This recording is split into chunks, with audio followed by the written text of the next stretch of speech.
So, Mr. Kureishi, welcome to program of N1 Television. Thank you, thank you. It's lovely to have someone here. I always talk to various persons from the world, but as you said in Zagreb, that a lot of people approach you saying how some of your books changed their lives. I was 16. The war was beginning in former Yugoslavia, and I was in London.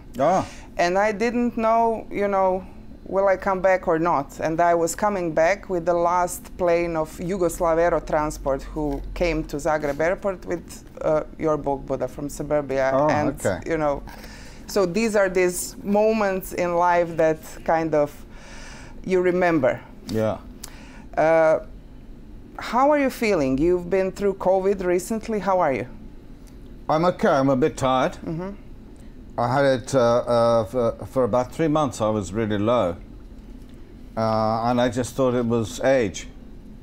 You know, all my friends said, "Oh, we're all tired," but then it passed, and I felt stronger now, and I'm writing a bit now, so I'm more cheerful than I was before. So, thank you very much for asking. When you think about the times we live today, each decade, each year, each period of our history brings some new challenges, but some issues that we all face are old. How did you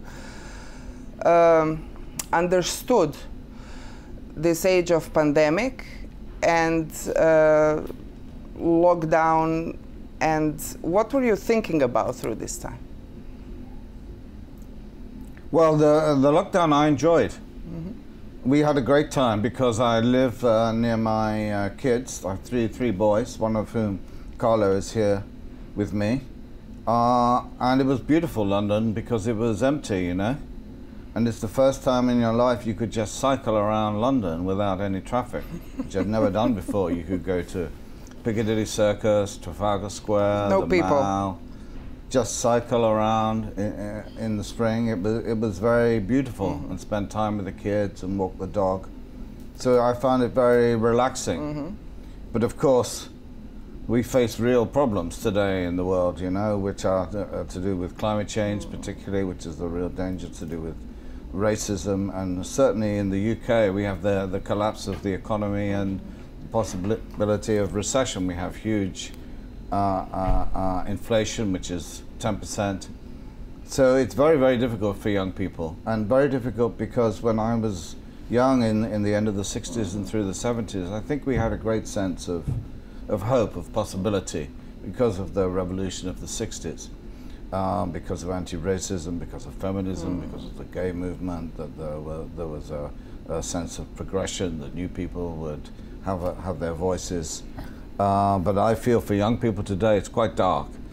Even in London, which is obviously, as you know, such a wealthy city, it's very hard for my kids to get, and their friends, to get jobs, to get housing, and to think of a future. So it must be very tough for people outside London at the moment. Personally, for you, I was in London when you had the referendum. And the morning after was very sobering. Of course, London voted to stay in the EU, but for you personally, this Brexit moment, how did you feel it? And, what are the experiences now after, Brexit, pandemic, now war in Ukraine? You've mentioned that, Britain, of course, and as all the colonial powers face these post-colonial challenges, but, is this colonial spirit now in time of jubilee robbed or kind of entrapped in parochialism of some new times that we're living in? The Brexit moment, as you say, was a very dark moment. And I really felt, and I think a lot of us in London really felt, that we and the rest of the country were not in any kind of harmony at all. But of course, people voted for Brexit because they voted for better lives. They didn't vote for Brexit because they wanted to destroy the United Kingdom. They voted because they wanted better schools, better housing, and a higher standard of living. That were promised to them. That was the promise. And quite clearly, that hasn't been the result. We have very high inflation, we have huge tariffs, the trade has been ruined, and so on. Also, there was a huge amount of racism at the time of the Brexit, and it was an hour of populism, which is now over, and I felt that people were really manipulated by politicians. And that glue of manipulation was, I remember these posters of Farage and everyone, was migration. You know, they will come, they will destroy. It was the issue of, you know, Turkey becoming members, all this, you know, kind of fake news that ignited what you said, both populism and this sentiment that was always somewhere there in Britain. You know, they say what the song of the Clash. They think they will say that, you know, someone will steal the car cups of distinguished gentlemen. So it was always that. The problem, as you know, with populism is that it's all, as we say in English, it's all mouth and no trousers. It's just a lot of gas, it's a lot of fake news, it's promises to the people, and it's a terrible deception. And people, as you say, voted for Brexit in order to be free of this, that, and the other. Now we have a huge shortage of workers. The airports, the transport, everything is jammed up. Where I live in West London, everybody is advertising for more workers. So the country is really ground to a halt. It's been a terrible tragedy. It's also quite amusing to see that these false promises, this fake news, this rubbish people talked about immigration and et cetera, that it was all just lies. And today, I don't know when you're broadcasting this, but today we're having a big vote tonight on Boris Johnson and whether he will continue. End of the month, so we will update it. To see whether Boris Johnson will continue in his job. Personally, I hope he continues in his job because it's very good for us on the left, because he is such a disaster. People boo him and they hate him and they see him as a liar, and it's shameful. But understanding, you are a writer, to understand these times that we live in, where you can, you know, put through social media manipulation, you know, all this technology that we have here, that people don't read, don't want, or they have no time to understand the context of information. How dangerous is the time that we live in that regard? Because, you know, the Brexit was the consequence of manipulation.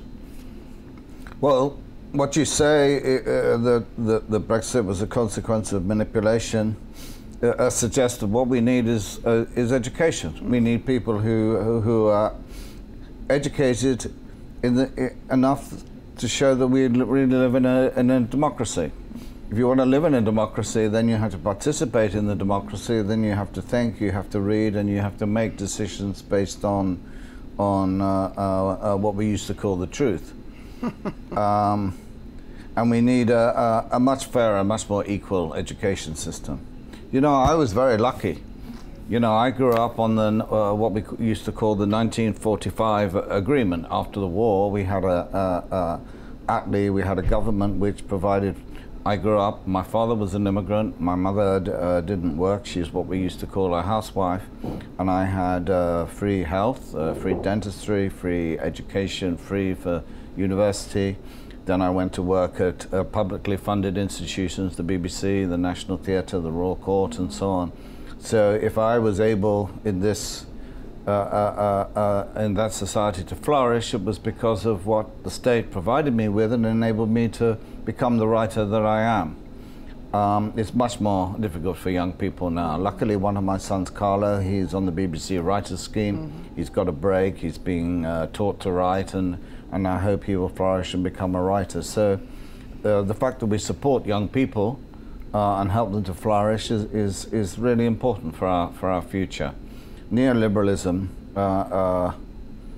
which seeks, I guess, to turn each of us into an entrepreneur, we are really at the end of this ideology. It's really failed, and the country is going into recession, and we have to find a new way of moving forward. You've mentioned that about this, you know, paradigm we all lived in, which basically was born in UK and the US, but no one can envisage where we can go. Some, you know, were saying that we can go into some kind of autocracies. some kind of theocracies. You know, we had a creation of something that was called ISIS in the Middle East. We now have the issue with Russia and China, which are really, you know, countries that are. I spoke the other day with the members of poslijeratnih. What they've been through was really terrible. So where do you see we can go, or, you know, what do you think about in that regard? Where we have to go is a matter of our conversation. Mm-hmm. It's not for me to decide. Mm-hmm. It's not for you to decide. Mm-hmm. If we're going to live in a democracy where people are intelligent, they're informed, and they make decisions, mm-hmm. we have to find a way to decide where we want to go mm-hmm. and who we want to be. And we have to have a conversation which is called an election, and maybe there'll be some kind of coalition. The Greens, certainly in the UK, are becoming more and more powerful because ecological issues are so important at the moment. We have the anti-racism movement that came out of Black Lives Matter. We have the Me Too movement. So we have a lot of people who are dissidents. We have a lot of people who are thinking.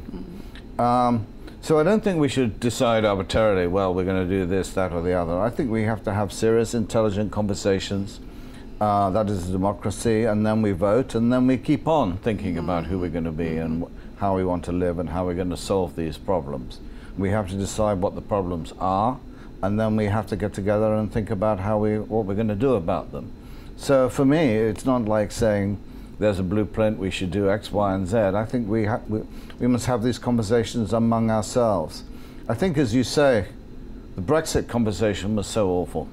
It really divided us, really divided families. It became very cruel and very anarchic, and it was a very disturbing time. There were a lot of lies told and so on and so on. You know, the independent sovereign nation and so on, as though every nation was not dependent on every other nation. We have relations with other nations, and these relations are really important. So I'm a big one for democracy.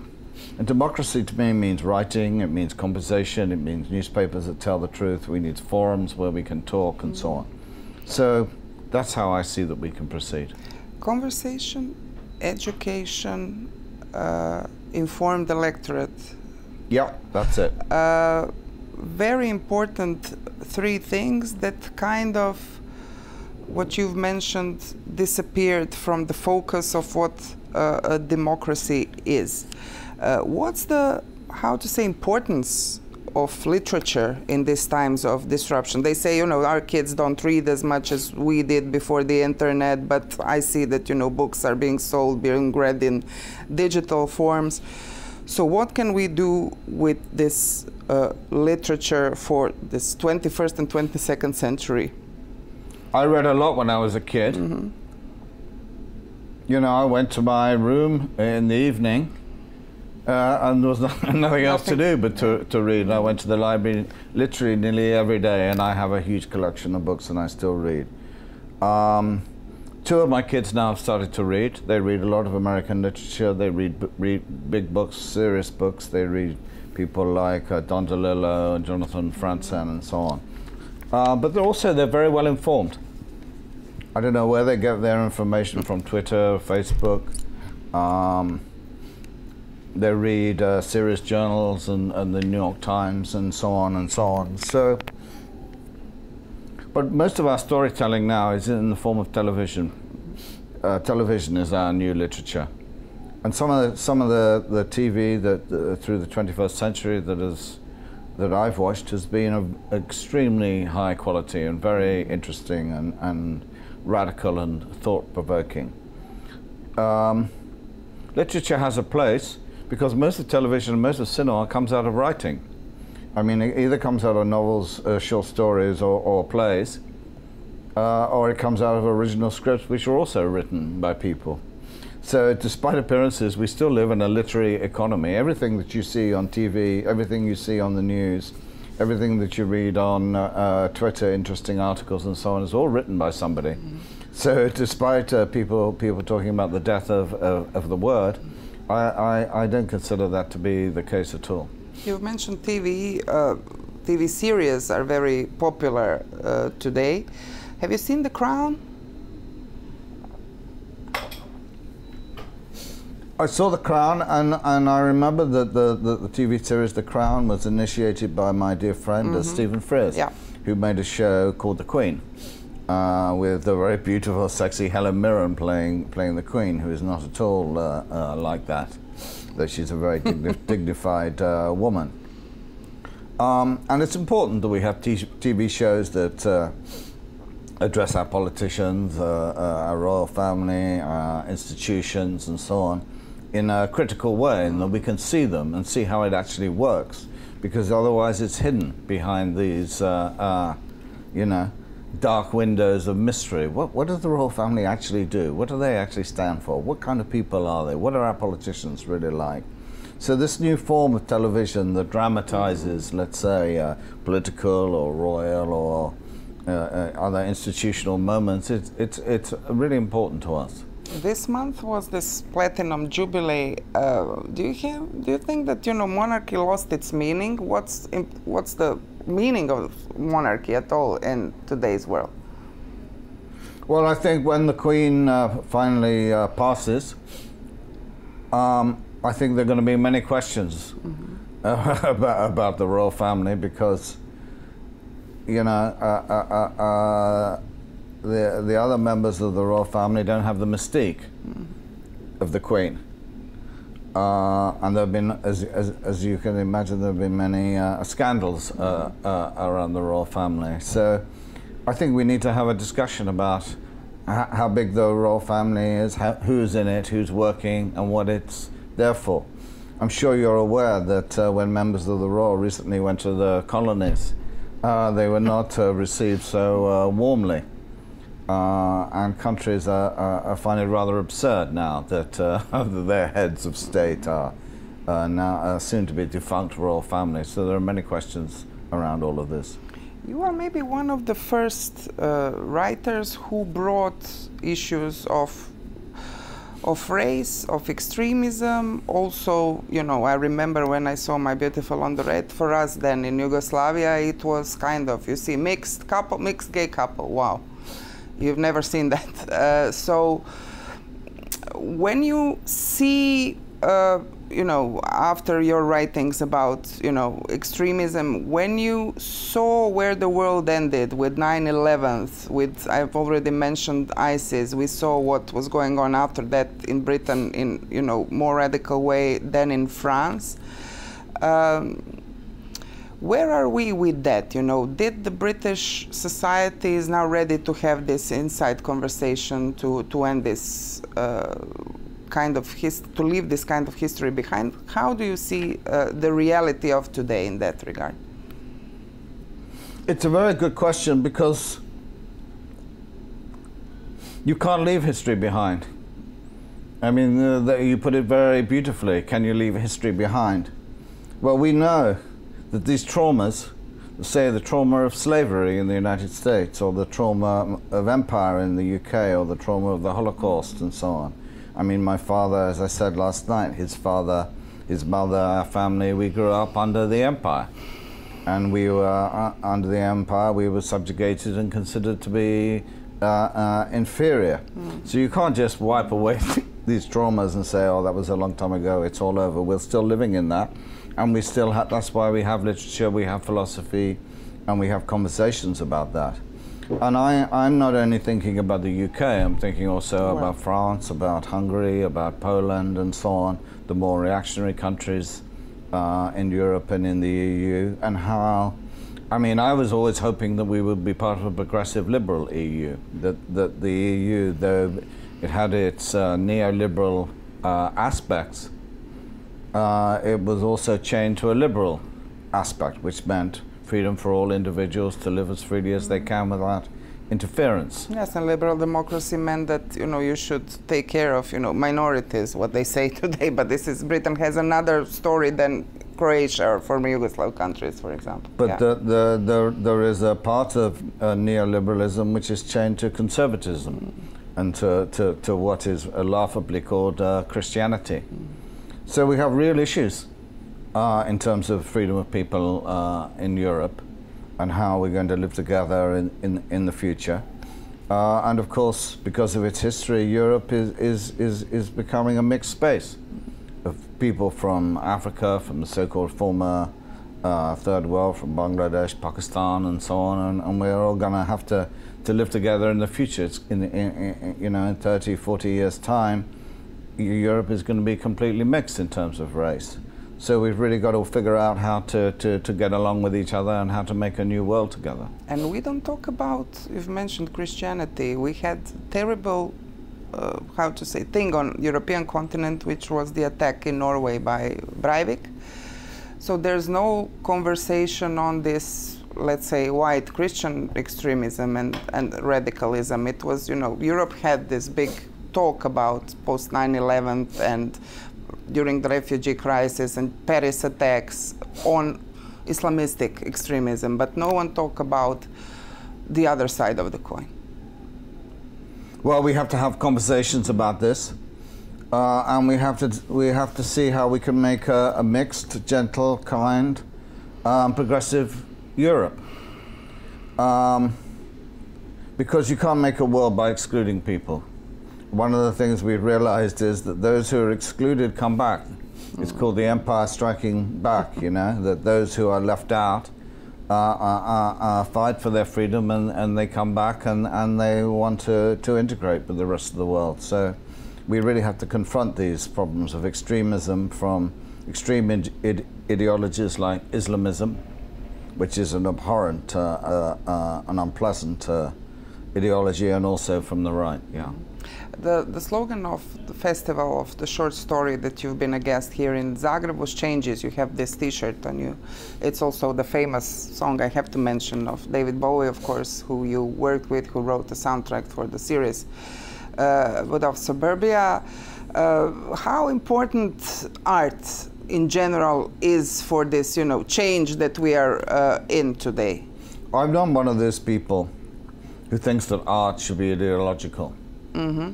I mean, art, you can think of someone like Samuel Beckett, whose work really was not ideological, really, or an artist like Brecht, whose work was ideological. It really depends on the artist. It's not my job or your job or anyone's job to tell the artist what to do. The artist just does what they have to do.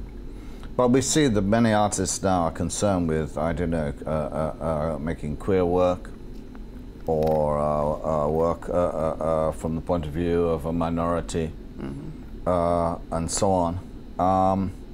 It's up to the artist. I would never prescribe what an artist should or shouldn't do. It's entirely up to them. And when I sit down to write, I just write and see what excites me and how it comes out. I don't think I've got to make a work today that's for freedom, that would be absurd. Of course. I think I'm interested in this character and that character and what happens between them and what's the background, what's the society. When I read the Buddha of Suburbia, I wrote the book that I just wanted to write. I didn't write the book that I thought I should write or I ought to write or any of that stuff. It comes out of your unconscious, or it comes out of, I don't know, intuition or someplace like that.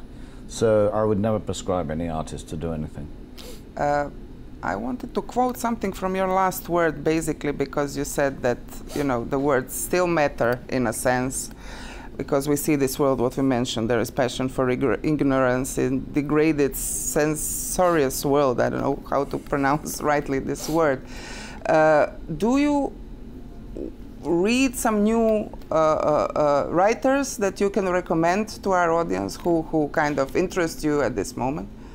I read a few books last year. My memory is not so good now, but I read a very good book called My Dark Vanessa, American book about a young woman who'd been in an abusive relationship. I read a wonderful book by a woman from Albania called Lea Ypi. I think that's her name. I'm sorry if I didn't pronounce it. About her experience growing up in Albania and the switch from obscure Marxism to neoliberalism, which kind of happened overnight.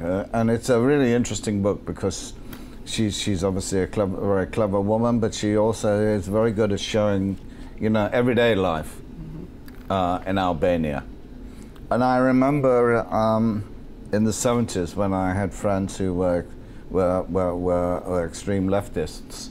And they always used to say Albania is the place, Albania is the model for what we should aspire to. I thought it was rather strange. I didn't know anything about Albania. But reading her book was very interesting to me. So, you know, people say, oh, people are not reading or writing and so on, but it's not true. And these are good examples. And for the end, in one of your short stories, you've named it "The World is Ugly and the People Are Sad," and you wrote, "Happiness is the killer of productivity." Should we aim is this world so ugly or not? Or we can find some, you know, pockets that from where we can find the energy to continue? Well, you know, the world is a kind of fight between love and hate, you know, between violence and peace. Like you, we were really surprised by, let's say, the war in Ukraine. How Putin would suddenly launch an attack that will be so suicidal for himself and for his own people. It's such a crazy thing. So the possibility of violence and destruction and random craziness is always with us, and we have to be prepared for that. And we have to remember that what we are doing is fighting for the future of our kids, for them to have good lives, peaceful lives, you know, and good education, good health, good food, high standard of living, etc., all that stuff. So we're fighting for our kids, and it's worth it for them. Hanif Kureishi, thank you so much for this talk. Pleasure, thank you.